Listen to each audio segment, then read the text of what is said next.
ayun mga idol, magandang araw. So karong adlaw mga idol, tudloan mo na unsay sikreto para kita madato.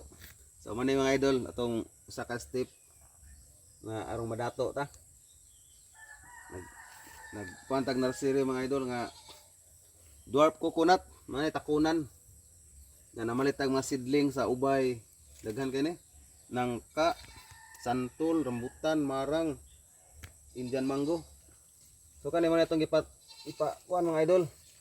Gibinhi nga lubi. Ni dalid na jud siya oh. Laom na itong dalid. Sakto na nang ibalhin. Sag dalid. Sobraan. Awa di man. Kaya kuan ka api. Sa itong ibalhin mga idol, taas na ka do. Naputol. Tagas na. So natay At lubi dada. si tinta ka. Kuan mga idol, si tinta ka puno. Si tinta ka punuan. Sa dwarf coconut. Yan natin mga fruit trees. Mga abot mo mga kuan ka buok. 50.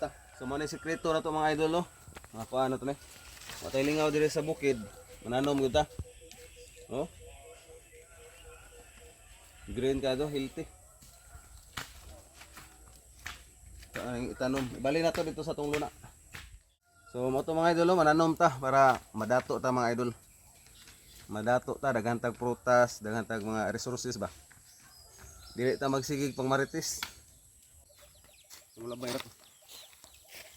Opra. Okay. Yan mga idol, atong gitudloan tong mga anak ug pagpananom. So nanay mga buho. Ang distansya niya is 7 by 7 meters mga idol.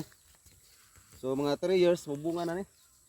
So kani ilibot kani karako mana tong tamnan. Ito ba dos tumoy. Ana usara. Ha? Ana. Op, butang ana. Ale? Butang. Ato lang saning pangutang mga idol kay ato ra ni balik ko og sabon sa buho atong tabunan. Ana. Dada? Oh, dia. Ana. Okay. Ara na pod man.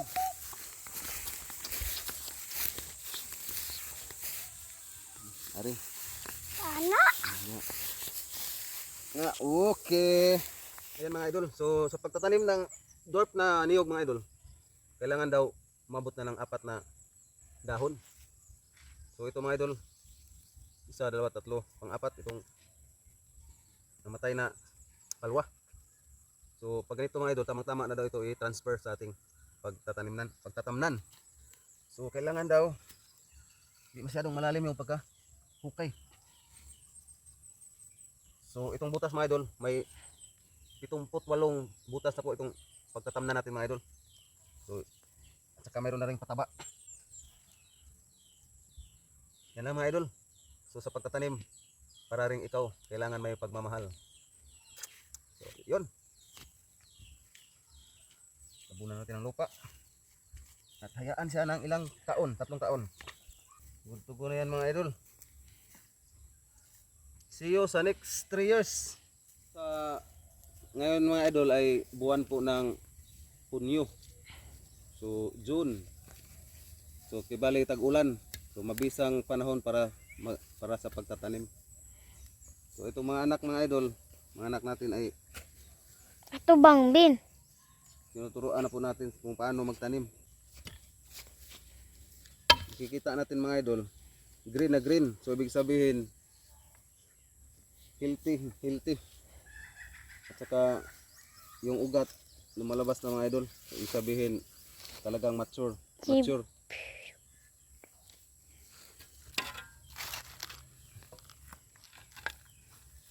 kayo ng mga idol. Dito no. Ano ang video ko lang? Harong ka na.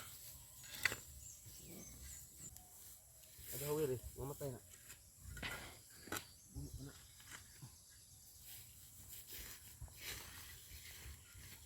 Okay.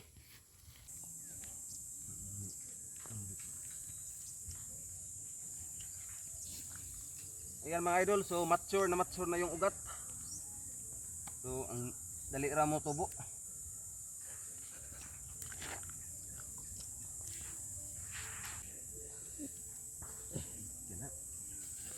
Itong butas natin mga idol ay isang buwan na tong binutasan natin. Saka mayroon na rin pataba. Kaya yun o. Mataba yung lupa. May pinagsama na tong humus soil saka mga sodas. Mataba. Kami ka man.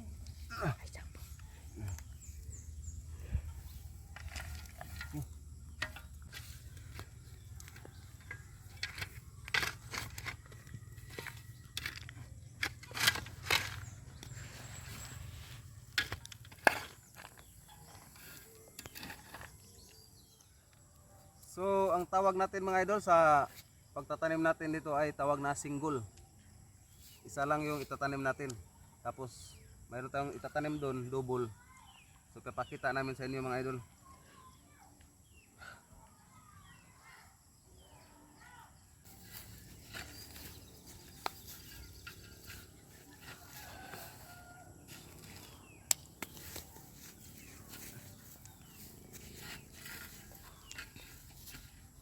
Okay. Ito naman mga idol, ang tawag namin dito ay yung tawag na double na pagtatanim. So kibali magkalapit lang. O tapad. Okay. So double, kanina mayroong single, isang niyog lang. Tapos ito double, dalawa.